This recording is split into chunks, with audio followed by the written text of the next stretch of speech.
Gracias a Dios que tenemos esta relativa calma. Qué bueno. Vamos a orar para pedirle al Señor que nos abra nuestros corazones con lo que Él mismo ha preparado para nosotros.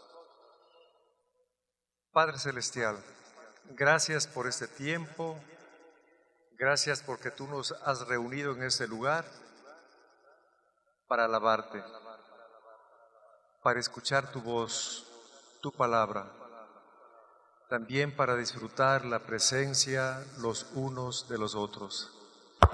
Queremos pedirte que quites todo estorbo que hay en nosotros, pensamientos que nos distraen, preocupaciones, temores y también el peso de nuestro propio pecado. Perdónanos por todas aquellas cosas que hacemos u omitimos que a ti te ofenden. Toma este tiempo, Señor, y glorifícate en medio nuestro, y que todo lo que hagamos y que digamos sea para honrar y glorificar tu santo nombre.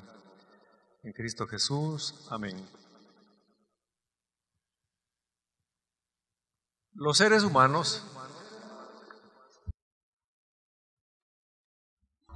clasificamos a las personas de diferentes maneras, ¿no? Según el color de la piel, la raza, la nacionalidad, el grado de estudios, etcétera, etcétera.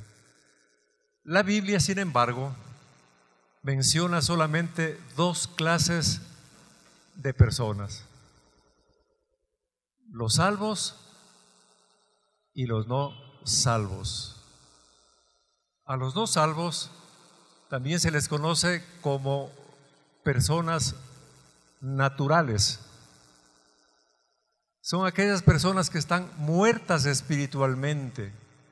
Y de estas personas, dice el apóstol, que ellos no pueden entender, no pueden discernir las cosas espirituales porque precisamente se deben discernir espiritualmente.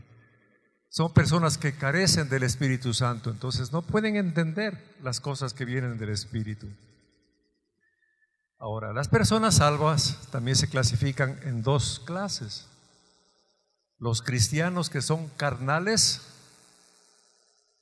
es decir, los que se dejan llevar por los deseos de sus ojos, de la carne, del mundo, del diablo. Pero por otro lado están los cristianos espirituales. Y en esta mañana vamos a predicar sobre esto: el hombre espiritual, el cristiano espiritual. Pero antes quisiera mencionar brevemente algunas concepciones engañosas sobre lo que es la verdadera espiritualidad. Y digo que son engañosas porque a primera vista parece que son verdaderas, pero cuando las consideramos atentamente nos vamos a dar cuenta que no lo son necesariamente, Por ejemplo, yo he visto que hay personas que creen que una persona espiritual es alguien que no peca. Yo me acuerdo, una vez estaba conversando con la secretaria de un pastor y ella literalmente dijo: mi pastor no peca. Pero ¿será verdad que hay personas que no pecan? ¿Que habrá una por lo menos que no peca? No lo hay. Mire lo que dice la palabra de Dios: si decimos que no tenemos pecado, nos engañamos a nosotros mismos y la verdad no está en nosotros. Pero no solamente que nos engañamos a nosotros mismos, luego agrega: si decimos que no tenemos pecado, le hacemos a Él, a Dios, le hacemos a Él mentiroso y su palabra no está en nosotros. Entonces, una persona espiritual no es una persona que no peca. Ahora, claro, esto nosotros no debemos tomarlo como una licencia para pecar, de ninguna manera. Otra concepción equivocada acerca de la verdadera espiritualidad: una persona perfecta. Tampoco, ¿verdad? ¿Qué dice la palabra de Dios al respecto? Pablo mismo, el gran apóstol Pablo, él dijo, no que ya lo haya alcanzado o que haya llegado a ser perfecto, sino que sigo adelante para poder alcanzar aquello para lo cual me alcanzó Cristo. No es que sea perfecto, sino que sigo adelante para ver si logro asir, dice en la Reina Valera, para ver si logro alcanzar aquello para lo cual yo fui alcanzado para Cristo. ¿Y para qué fue alcanzado Pablo? Por Cristo, para que sea su apóstol a los gentiles. Entonces sigo adelante, todavía no soy perfecto, me esfuerzo para ver si logro alcanzar o lograr el llamado que me hizo el Señor. Entonces nosotros somos peregrinos, viajantes en un proceso de perfección. Algún día seremos semejantes a Cristo, pero todavía no. Otra, el adorador de domingo. Algunos creyentes más o menos tienen un contacto con el Espíritu Santo, algo así como cuando prendemos el interruptor. El domingo lo encendemos, estamos gozosos, cantamos como estábamos cantando hace un momento. No estoy criticando, digo lo que sucede, pero cuando salimos del culto, nuevamente apagamos el interruptor y entre la semana, entre los días de la semana, vivimos casi igual al resto de las personas. Dice la palabra de Dios, este pueblo de labios me honra, mas su corazón está lejos de mí. Entonces, ser espiritual no es ser un adorador de domingo, es ser un adorador de Dios de toda la semana. Otra, que es muy común, una concepción equivocada acerca de la verdadera espiritualidad, que está bien arraigada en el pueblo de Dios, o en el que se llama pueblo de Dios, la prosperidad económica. Para algunos, el estar bien con Dios es estar bien económicamente.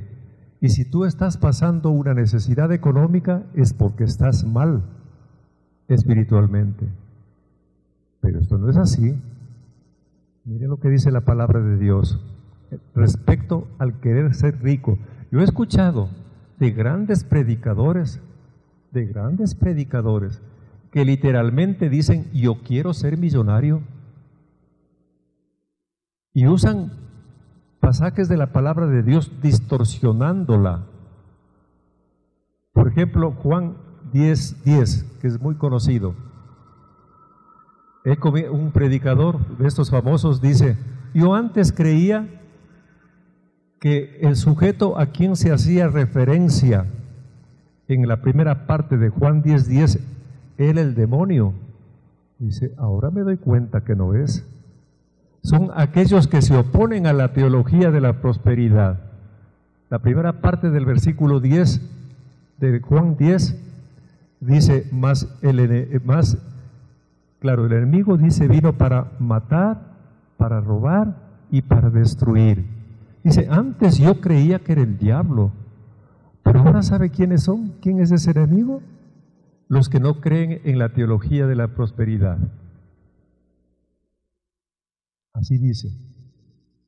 Pero Pablo le dice a Timoteo, porque los que quieren enriquecerse caen en tentación y lazo, y en muchas codicias necias y engañosas que hunden a los hombres en destrucción y perdición, porque raíz de todos los males es el amor al dinero, el cual, codiciando algunos, se extraviaron de la fe y fueron traspasados de muchos dolores. Y si usted lee con atención el contexto, el pasar por muchos dolores inclusive puede desencadenar a la persona en la muerte. Otra, la salud física. Yo recuerdo cuando mi esposa estaba para operarse de la rodilla y andaba mal, pues no. Y alguien así mismo literalmente le dijo, posiblemente usted está andando en pecado, por eso está enferma. Los hijos de Dios no pueden estar enfermos. ¿Cómo así? ¿Quién dijo eso? Que los hijos de Dios no se enferman o no nos enfermamos. ¿Se acuerdan ustedes de Eliseo? ¿Se acuerdan? El que le sucedió a Elías. Él tenía el don de sanidad.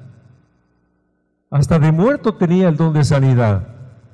¿Se acuerdan cuando fueron y botaron a un muerto, a un cadáver sobre los huesos de Eliseo? ¿Qué pasó con ese muerto? Resucitó. Pero Eliseo murió. Mire, hay un pasaje interesante en el segundo libro de Reyes. Dice, Eliseo se enfermó con la enfermedad de la cual tenía que morir. Él se enfermó con la enfermedad de la cual tenía que morir. ¿Qué significa eso? Que cuando él enfermó con esa enfermedad que Dios demandó para que muera, no había oración ni don de sanidad que valga. Se podían estar dando trampolines o lo que sea, y eso estaba determinado. Él tenía que morir con esa enfermedad. Vivimos en un mundo dañado y principalmente dañado por el pecado. Y nosotros, creyentes, hijos de Dios, también enfermamos y morimos. Otra, conocer muchos versículos conocer muchos versículos de memoria. Ahora, ¿es bueno conocer la palabra de Dios de memoria? Claro que sí. Pero puede ser engañoso creer que una persona que conoce muchos versículos de memoria necesariamente es una persona espiritual. Como alguien dijo, en la iglesia hay personas que tienen una cabeza bien grande, llena de versículos bíblicos, pero nada más. Pero la palabra no ha pasado de acá para acá. El conocimiento bíblico por sí solo no cambia vidas. El conocimiento que no cambia vidas no tiene sentido. No tiene sentido. Dice la palabra de Dios, pero cualquiera que me oye estas palabras y no las hace, le compararé a un hombre insensato que edificó su casa sobre la arena, y descendió lluvia, y vinieron ríos, y soplaron vientos, y dieron con ímpetu contra aquella casa, y cayó, y fue grande su ruina. Al que oye estas palabras y no las hace, le compararé a este hombre insensato. Por el contrario, dice, cualquiera pues que me oye estas palabras y las hace, le compararé a un hombre prudente que edificó su casa sobre la roca. Descendió lluvia, vinieron ríos. Eso hace alusión a los problemas de la vida. Vinieron enfermedades, carencia, pérdidas, ¿sí? Descendió lluvia y vinieron ríos y soplaron vientos y golpearon contra aquella casa y no cayó. ¿Por qué? Porque estaba fundamentada sobre la roca. ¿Y por qué estaba fundamentada sobre la roca? Porque era una persona que escuchaba la palabra de Dios y la obedecía. Por eso decimos que el conocimiento bíblico que no cambia la vida no tiene sentido. No tiene sentido conocer muchos versículos bíblicos si no los obedezco, si no vivo en cuanto a esas verdades. Una más, hay algunas que encontré, pero bueno, una más. una concepción equivocada de lo que es la verdadera espiritualidad. Estar involucrado en muchas actividades en la iglesia. Ahora, otra vez pregunto, ¿es bueno involucrarse en las actividades de la iglesia? Sí, claro que sí. Pero eso no necesariamente, no necesariamente, es un signo inequívoco de que esta es una persona espiritual. Escuchen esas palabras tremendas, tremendas acá. Muchos me dirán en aquel día, Señor, Señor, ¿no profetizamos en tu nombre? Y en tu nombre echamos fuera demonios, y en tu nombre hicimos muchos milagros. Estuve en evangelismo explosivo, estuve en la alabanza, estuve en el ministerio de niños, en la academia bíblica. Y entonces les declararé, nunca os conocí, apartaos de mí, hacedores de maldad. Uy, eso me pone la carne de gallina, tremendo.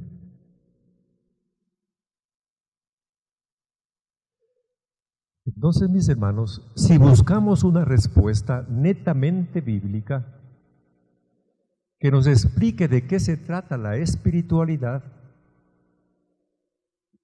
quizá no haya un mejor texto que lo explique que Colosenses 1, versículo 28. Pongamos atención, dice, a Él, es decir, a Cristo, a Él, nosotros proclamamos, amonestando a todos los hombres y enseñando a todos los hombres con toda sabiduría, y aquí viene, dice, amonestamos a todos, ¿a fin de qué? Y este es nuestro más grande anhelo como pastores, el pastor Erwin, este servidor, Nelson, los líderes de aquí de la iglesia, a fin de poder presentar a todo hombre perfecto en Cristo. Esa es la gran meta. Esa es la definición de una espiritualidad bíblica. Presentarnos delante de Dios como un hombre perfecto en Cristo. Esta es la definición bíblica de lo que es ser un hombre espiritual. Ser espiritual es ser hallado, aprobado por Dios en Cristo, no en nuestra propia justicia, no en nuestras buenas obras. Nadie puede ser justificado por Dios por su propia justicia, por sus propias buenas obras, en Cristo. Ya vamos a ver todo lo que significa en Cristo. Más o menos lo mismo dice Filipenses en el capítulo 3. Es el versículo 9, pero voy a leer el 8 para tener el contexto completo. El 8 dice, y ciertamente aún estimo todas las cosas como pérdida. ¿A qué cosas estaba haciendo referencia Pablo? Fariseo de fariseos, que fue educado a los pies de Gamaliel, ciudadano romano, judío, conocedor de la palabra de Dios. Y todo esto dice, ¿no? Y ciertamente aún estimo todas las cosas como pérdida por la excelencia, a cambio de todo esto lo considero como pérdida por la excelencia del conocimiento de Cristo Jesús, mi Señor, por amor del cual lo he perdido todo y lo tengo por basura para ganar a Cristo. Y aquí viene el punto, versículo 9, y ser hallado en Él, no teniendo mi propia justicia, que es por la ley, sino la que es por la fe de Cristo, la justicia que es de Dios por la fe. ¿Sí tiene sentido lo que estamos leyendo? La única justicia que es válida para Dios en nosotros es la justicia que se hace efectiva en Cristo. Alguien me dio la siguiente ilustración, que me pareció buenísima para aclarar esto. Dice, si usted coge su Biblia, y su Biblia tiene las letras rojas, y usted pone entre la Biblia y sus ojos un papel celofán de color rojo, y usted pretende leer al otro lado la Biblia con letras rojas, ¿sabe qué sucede? Que las letras desaparecen, no se ven, solamente ve la hoja. Así es como nos ve Dios. Las letras rojas representan nuestra justicia, nuestro pecado. El papel celofán es la sangre de Cristo. Cuando Dios nos ve a través de su Hijo, nuestros pecados y nuestra propia justicia desaparecen. Eso es lo que significa.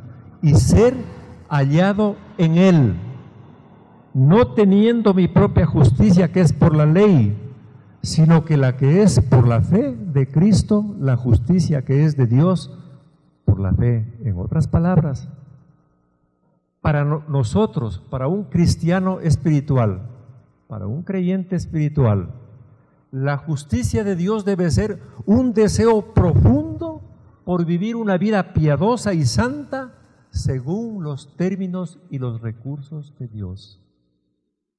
Repito, para un cristiano espiritual, la justicia de Dios debe ser un deseo profundo por vivir una vida piadosa y santa según los términos y según los recursos de Dios.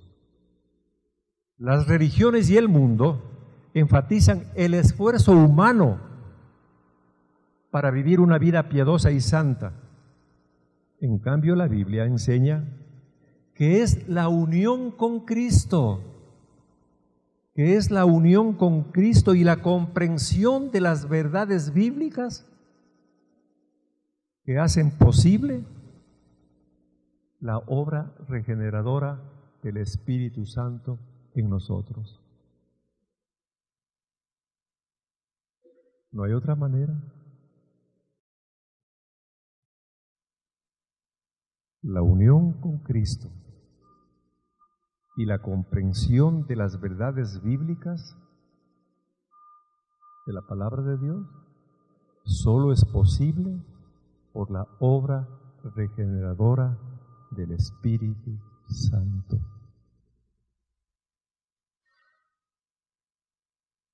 Es el Espíritu Santo en nosotros el que nos revela toda la verdad y nos da las fuerzas para vivir de acuerdo a esa verdad. Vivir de otro modo es imposible. Una vez estaba predicando Luis Palau sobre estas cosas. Que no es posible vivir la vida cristiana aparte del poder del Espíritu Santo. Al final se acerca un joven, dice, verdaderamente, dice, ser cristiano es difícil, pastor, le dijo.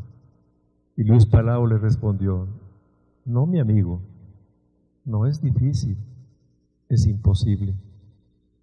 Ser cristiano es imposible.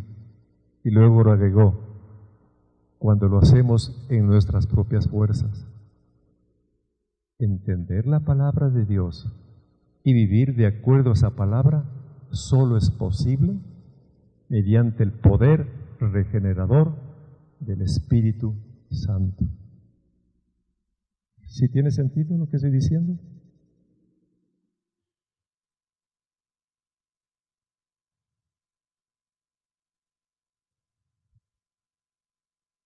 La verdadera espiritualidad tampoco nace de una emoción. Muchas personas identifican, me siento bien, me siento como en las nubes, estoy como flotando, Espíritu de Dios desciende, llena este lugar. No, y está bien, yo no estoy criticando, pero creemos que decir esto ya es ser espiritual. La espiritualidad no nace de la emoción interna, tampoco se desarrolla en base a nuestros propios esfuerzos de superación. Nos llega desde afuera. Desde afuera nos llega su palabra. Así como ahora, desde afuera, yo soy afuera para ustedes. Desde afuera nos llega su palabra. Y por el poder del Espíritu Santo encuentra su morada en nosotros. La palabra de Dios puede ser expuesta a todo el mundo, llega desde afuera, pero solamente puede hacer morada en aquellos que tienen el Espíritu Santo en sus corazones. Y este proceso de dar cabida a la palabra de Dios en nuestros corazones es doloroso. Es extenuante como un parto. Todos sabemos que no hay que mentir, ¿verdad? Pero mentimos. Y cuando mentimos, ¿qué nos dice el Espíritu Santo? ¿Has mentido? Estoy triste. Y luego usted le pide perdón y dice, nunca más voy a mentir. Pero después de una semana, vuelve a mentir. Y así se va repitiendo el ciclo. Semana tras semana, mes tras mes, año tras año, hasta cuando dice, no puedo. Y la lucha se hace tenaz, fuerte, dolorosa. No puedo, no puedo. Hasta cuando usted cae completamente rendido al poder y el influjo del Espíritu Santo. He mencionado la mentira. Otros creyentes pueden estar luchando con la lujuria, con la ira, con el orgullo, con la prepotencia, con la avaricia, etcétera, etcétera. Hacer morir el pecado duele, es doloroso. Y a los pastores nos duele también cuando tenemos delante nuestro a creyentes que están luchando, también nos duele. Pablo lo dijo de la siguiente manera: hijitos míos. Y aquí los pastores les decimos a ustedes también en esta mañana: hijitos míos. Vean qué lindo que hablaba Pablo. Hijitos míos, por quienes vuelvo a sufrir dolores de parto hasta que Cristo sea formado en vosotros.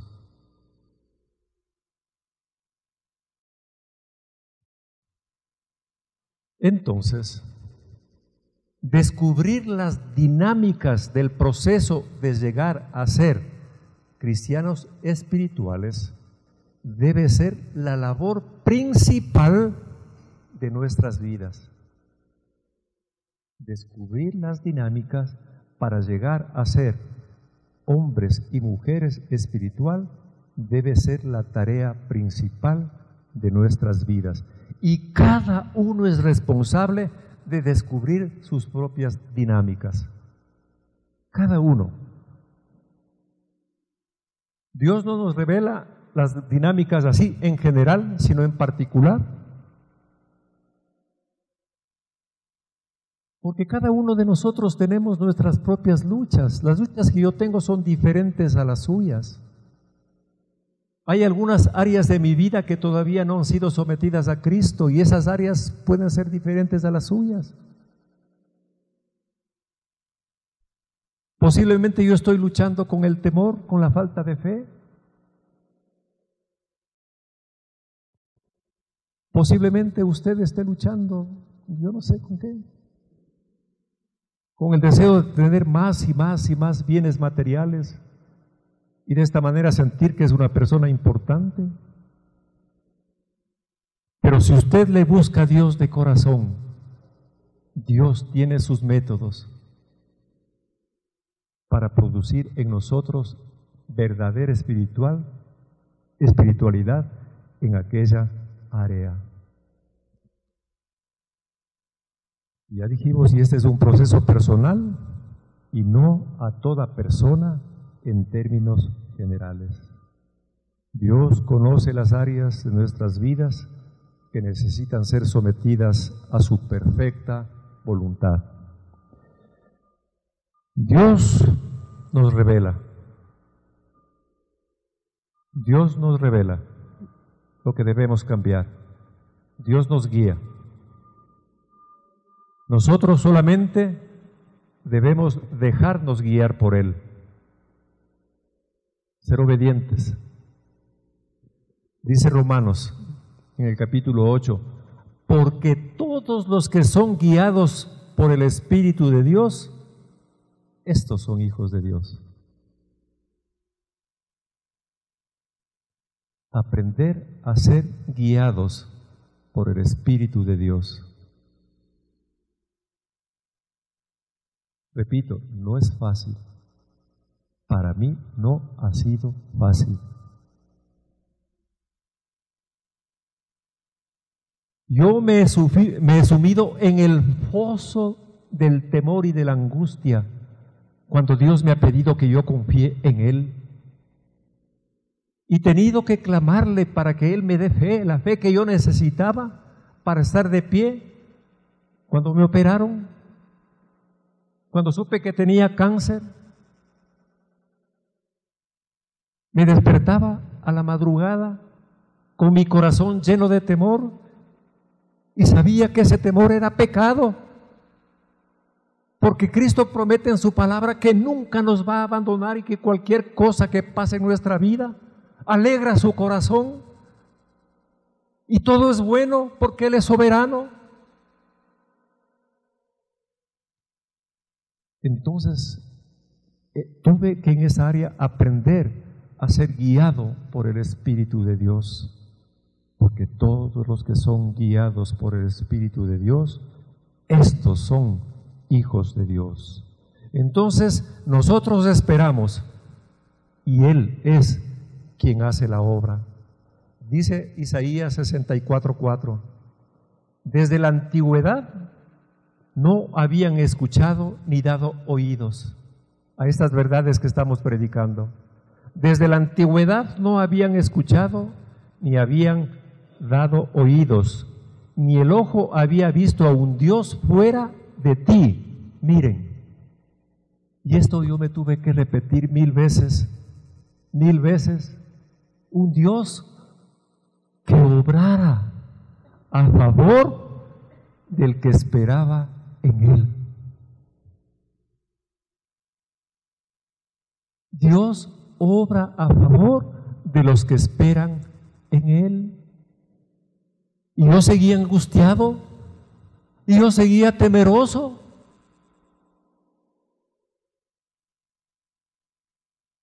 Había perdido la fe.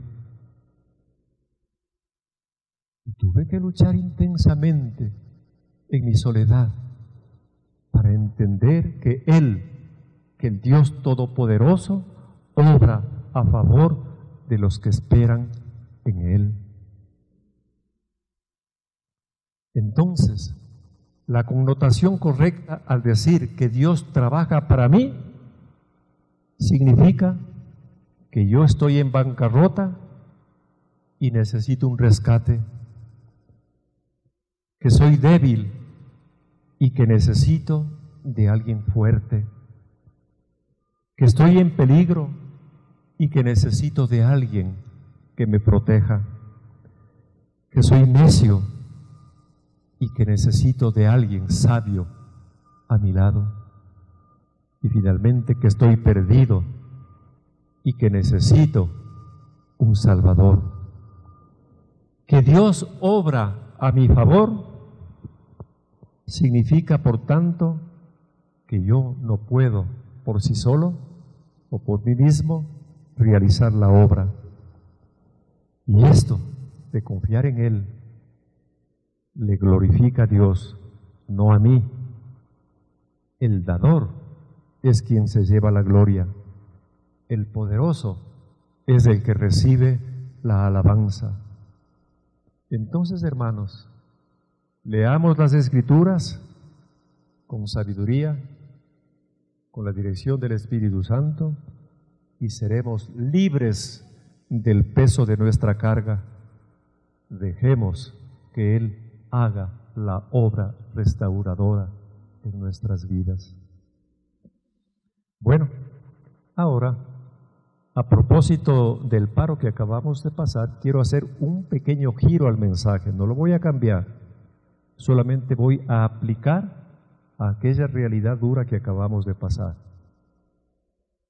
¿Cómo debe comportarse un cristiano espiritual en tiempos de crisis como los que acabamos de pasar? ¿Cómo deben comportarse un cristiano espiritual? Primero, con sabiduría, con sabiduría. Para ilustrar este punto, quiero contarles un cuento y una historia. Un cuento y una historia. Bueno, una vez pusieron en una jaula, primero va el cuento, ¿no? Pusieron en una jaula 5 monos. En medio de la jaula estaba una escalera y sobre la escalera estaba una cabeza de bananas, de plátanos. Entonces a los monos que les gustan los plátanos apenas vieron, se subieron en la escalera para coger los plátanos y cuando llegaron arriba cayó una cantidad de agua fuerte y los pobres monitos se bajaron, se quedaron un rato, nuevamente contemplaron los plátanos y subieron nuevamente por la escalera y nuevamente el agua, hasta que después comenzaron a tener miedo. Cuando uno de los monos intentaba subir, los otros le caían a palos para que ya no suba. Después otro intentaba y nuevamente el resto le caían a palos. Y así poco a poco aprendieron que ya no tenían que subir. Después cambiaron a uno de los monos. Los 4 del principio se quedaron, pero cambiaron uno. Y el mono nuevo que entró no sabía, entonces vio los plátanos y corrió. ¿Y qué hicieron los 4? Le bajaron a palos. Luego cambiaron un segundo mono y lo mismo, el segundo mono que no conocía, pero el primero que entró ya aprendió también el proceso. Él también participó en darle la paliza al pobre mono. Así, hasta que fueron reemplazados los 5 monos. Ninguno de ellos había experimentado el baño con agua, pero ninguno subió. ¿Por qué? ¿Por qué? Porque así lo hacen todos. ¿Por qué? Si le hubiésemos preguntado al monito, ¿por qué no te subes? Porque nadie sube. Porque nadie sube. Ese es un cuento, no se olviden. Ahora viene la historia. Estaban viajando el padre y el hijo por una carretera. El padre era médico. Cuando de pronto hubo un accidente de tránsito, chocó con un camión el auto. El papá murió y el hijo quedó gravemente herido. Bueno, le cogieron al niño y le llevaron al hospital más cercano, pero no le pudieron atender porque no había un especialista. Luego le llevaron a otro lugar y no le pudieron atender porque no había quien firme la garantía. Bueno, finalmente le llevaron a otro lugar Este hospital estaba dispuesto a prestar sus instalaciones para que le operen al niño. Ahora solamente dependía del especialista que quiera él prestar sus servicios de manera gratuita. Bueno, ahí estaba el niño en la camilla y entra el especialista y le preguntan si él estaría dispuesto a operarle gratuitamente a ese niño. Entonces el especialista le queda viendo y le dice, claro que sí, es mi hijo. ¿Cómo no le voy a operar? Es mi hijo. ¿Qué sucedió?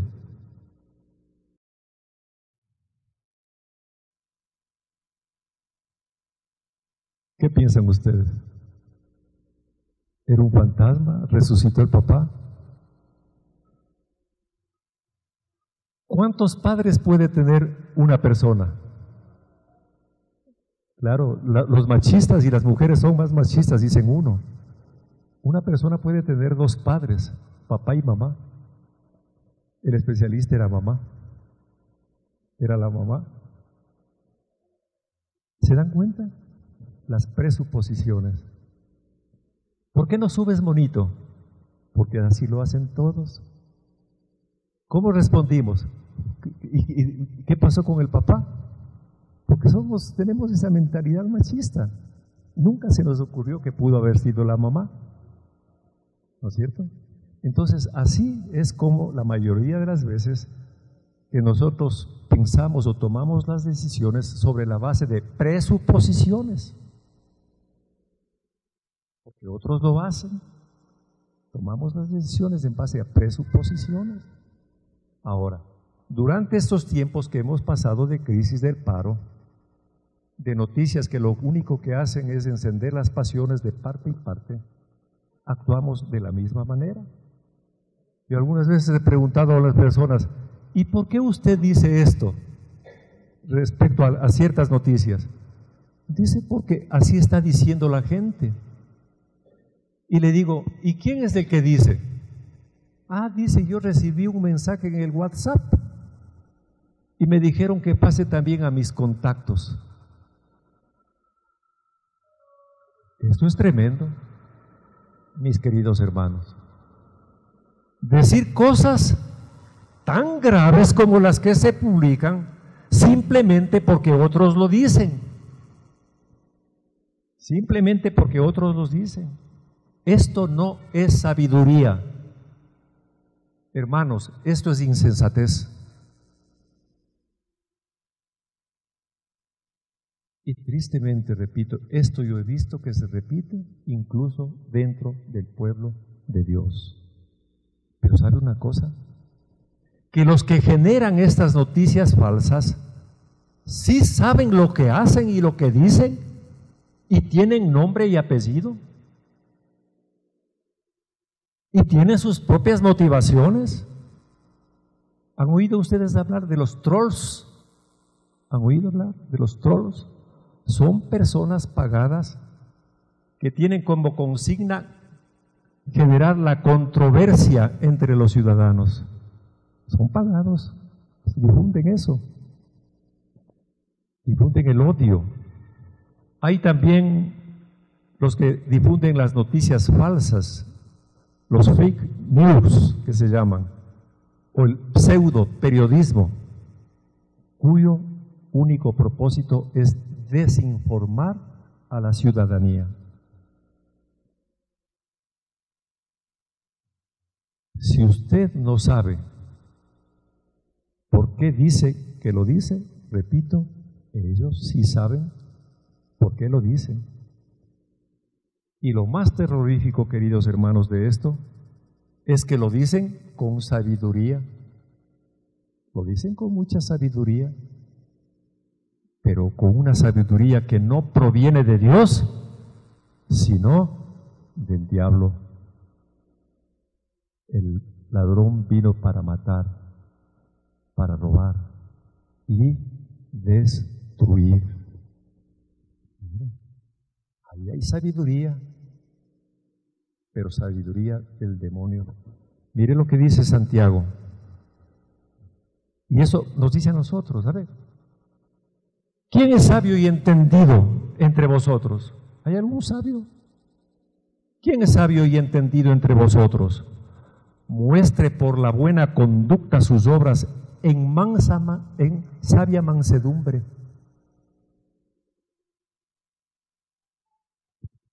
Pero si tenéis celos amargos, ¿hubo celos amargos en esos días? Claro que sí. ¿Y contención en vuestro corazón? Muchísimo. Dice, no os jactéis ni mintáis contra la verdad, porque esta sabiduría no es la que desciende de lo alto, sino terrenal, animal, diabólica. Porque donde hay celos y contención, allí hay perturbación y toda obra perversa. Destruir a mi Quito lindo, como lo destruyeron.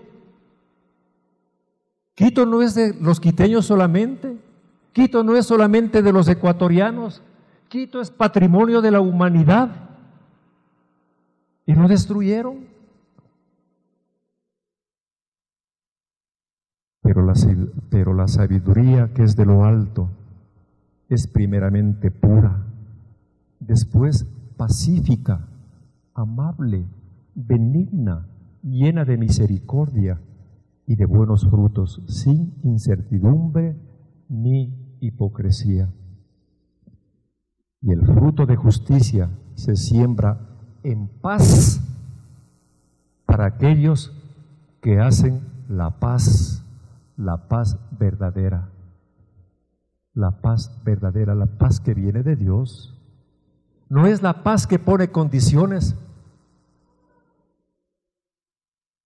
No es la paz que pone, eso no es paz, eso es pacifismo. Cuando usted le dice a su esposo o a su esposa, yo estoy tranquilo hasta que no me provoques, eso no es paz. Eso es violencia. De usted, Señor, depende la paz. O firma, o firma. Eso no es paz. Eso no es paz. Eso es violencia de la peor violencia. Segundo, en tiempos de crisis, un creyente espiritual actúa con amor. Un creyente espiritual actúa con amor. Leamos 1 Corintios 13. Bueno, es un pasaje bien conocido por ustedes. 13, del 4 al 7. El amor es sufrido, es benigno. El amor no tiene envidia. El amor no es jactancioso, no se envanece, no hace nada indebido, no busca lo suyo, no se irrita, no guarda rencor, no se goza de la injusticia, más se goza de la verdad. Todo lo sufre, todo lo cree, todo lo espera, todo lo soporta. Ahora bien, la Reina Valera traduce amor como concepto, pero en el original se enfatiza el sujeto de la acción, no tanto como un concepto, sino que lo que quiere enfatizar es el sujeto de la acción. Entonces, una correcta lectura de este pasaje sería la siguiente, y ponga atención para ver cuánto de esto hubo en estos días. En vez de decir el amor, como concepto vamos a ponerle al sujeto de la acción el que ama. El que ama. Miren, el que ama es sufrido. Es decir, está lejos de enojarse, es paciente y es respetuoso con los semejantes. El que ama. Es benigno, es decir, es amable, misericordioso, alguien que no busca hacer daño. El que ama no tiene envidia. El que ama no es jactancioso, es decir, no se alaba a sí mismo, no se envanece. El que ama no hace nada indebido, no busca lo suyo, no se irrita, literalmente, no se enoja con facilidad, no guarda rencor, no se goza de la injusticia, es decir, no se alegra del mal de la otra persona.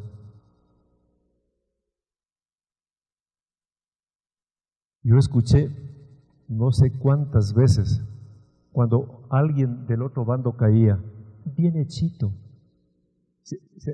¿Oían eso? Bien hecho. Bien hecho. No se goza de la injusticia. Quien quiera que caiga, muerto, herido ahí, cualquier persona, sea del lado que sea del lado del gobierno, de los revoltosos, de los indígenas, de quien quiera, son seres humanos. Y toda vida humana es valiosa. Y no nos podemos alegrar porque alguien cae muerto o cae herido. El que ama no se goza de la injusticia, se goza de la verdad. Todo lo sufre, todo lo cree, todo lo espera, todo lo soporta. Y de la misma forma nosotros podemos leer el fruto del Espíritu y todo se desprende del amor.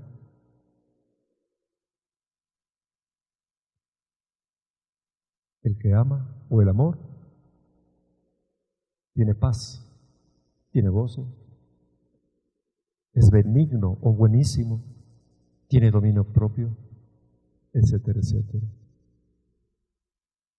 Por último, un cristiano espiritual en tiempos de crisis lleva fruto para el reino de Dios. Hechos 1, versículo 1 y 4 dice lo siguiente: y Saulo consentía en su muerte, en la muerte de Esteban. La iglesia estaba pasando por tiempos tremendos como los que pasamos, persecución y muerte, y Saulo consentía en la muerte de Esteban. En aquel día hubo una gran persecución contra la iglesia que estaba en Jerusalén, y todos fueron esparcidos por las tierras de Judea y de Samaria, salvo los apóstoles. Pero los que fueron esparcidos iban por todas partes anunciando el Evangelio. Iglesia, preste atención. ¿Qué debe hacer un cristiano cuando hay violencia? Cuando todos están quemando las llantas, están destruyendo el medio ambiente, cuando se están insultando, cuando se están echando bala, cuando están siendo perseguidos, ¿qué hacía la iglesia? Iban predicando el Evangelio, esparciendo la verdad del Evangelio, no uniéndose a las barricadas, no uniéndose a la violencia, no publicando por WhatsApp noticias falsas, no haciendo consignas contra las autoridades, no yéndose contra la ley y lo legalmente establecido. Somos luz en medio de esta sociedad entenebrecida por las tinieblas del diablo. Somos sal, somos luz.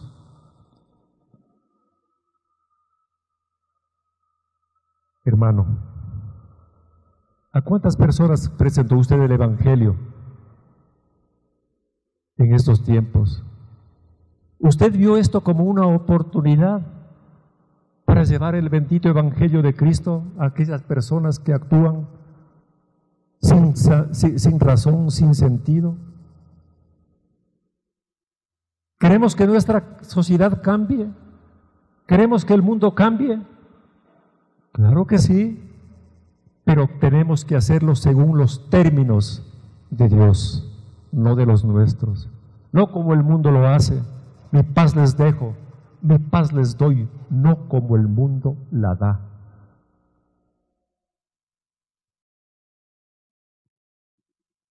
La paz que el mundo da es una paz artificial, temporal. La paz que Cristo ofrece es una paz que surge del corazón redimido. En el año 1984, el doctor Kennedy, el fundador de Evangelismo Explosivo, escribió lo siguiente: la misión de cambiar al mundo, y esa es la misión de la iglesia, mis hermanos, cambiar el mundo. La misión de cambiar al mundo es la tarea más fácil y la más difícil al mismo tiempo. Es fácil porque solamente requiere que nosotros estemos dispuestos a compartir un mensaje sencillo, pero profundo, con los hombres y mujeres de nuestra generación. Pero es difícil porque no podría llevarse a cabo a menos que un milagro de Dios ocurra. El lugar para comenzar a cambiar el mundo es desde adentro.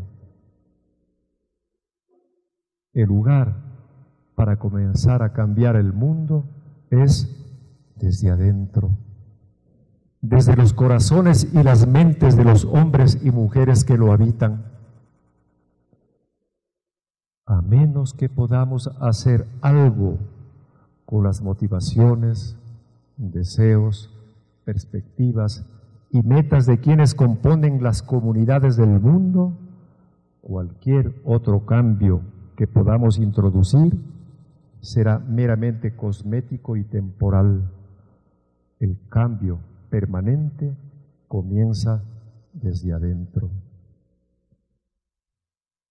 Si no concentramos nuestros esfuerzos, continúa diciendo James Kennedy, para cambiar a hombres y mujeres de adentro hacia afuera mediante el poder del Evangelio, ciertamente fallaremos en nuestro intento de cambiar el mundo. De ahí que ningún activismo político o educación formal ni ninguna actuación legal aportará resultados permanentes si a este primer elemento no se le dirige sobre todos los demás. El cambio desde adentro. Hace más de 2000 años, Jesucristo se puso sobre una colina de Galilea y presentó a sus discípulos su plan para traer al mundo un cambio permanente y positivo. Mientras Jesús examinaba los tiempos y consideraba los problemas y necesidades de los hombres de todas las naciones, tribus y generaciones, Él concluyó que había un método para lograrlo. Por tanto, id. Por tanto, id y haced discípulos a todas las naciones, bautizándolos en el nombre del Padre, y del Hijo, y del Espíritu Santo. Y he aquí, yo estoy con todos vosotros, todos los días, hasta el fin del mundo. Esa es la iglesia. ¿Cómo esperamos que sea el mundo cuando hayamos terminado la tarea? Yo creo que la mejor descripción de cómo será este mundo está escrito en el libro de Apocalipsis, en el capítulo 7, donde dice: después de esto miré, y he aquí una gran multitud, la cual nadie podía contar, de todas las naciones, tribus y pueblos y lenguas, que estaban delante del trono y en la presencia del Cordero, vestidos de ropas blancas y con palmas en las manos, y clamaban a gran voz diciendo: la salvación pertenece a nuestro Dios, que está sentado en el trono, y al Cordero. Ese es el cambio que queremos nosotros. Cuando multitudes y multitudes en el cielo entonen alabanzas al Rey de Reyes y Señor de Señores, al León de Judá, al Cordero sin mancha. Esta es una promesa maravillosa, y la mejor noticia es que usted y yo podemos ser parte de esta asombrosa transformación. Dios bendiga su palabra y vamos a orar. Oremos por nuestro país, oremos por nuestro presidente, por los diferentes sectores sociales que componen esta sociedad, para que venga la verdadera paz a nuestro Ecuador. Señor, estamos delante de ti y tu palabra nos ha hablado, nos ha ministrado a nuestras vidas primero, pero también como ciudadanos, como iglesia. Tú nos has dado una misión clara de transformar el mundo, pero las personas que no lo conocen quieren hacerle por medio de la violencia, por medio de la muerte, por medio de la destrucción, por medio del vandalismo. Pero el cambio que tú quieres es diferente. Ese cambio que tú quieres instaurar en la sociedad solamente se produce de adentro hacia afuera en nuestros corazones.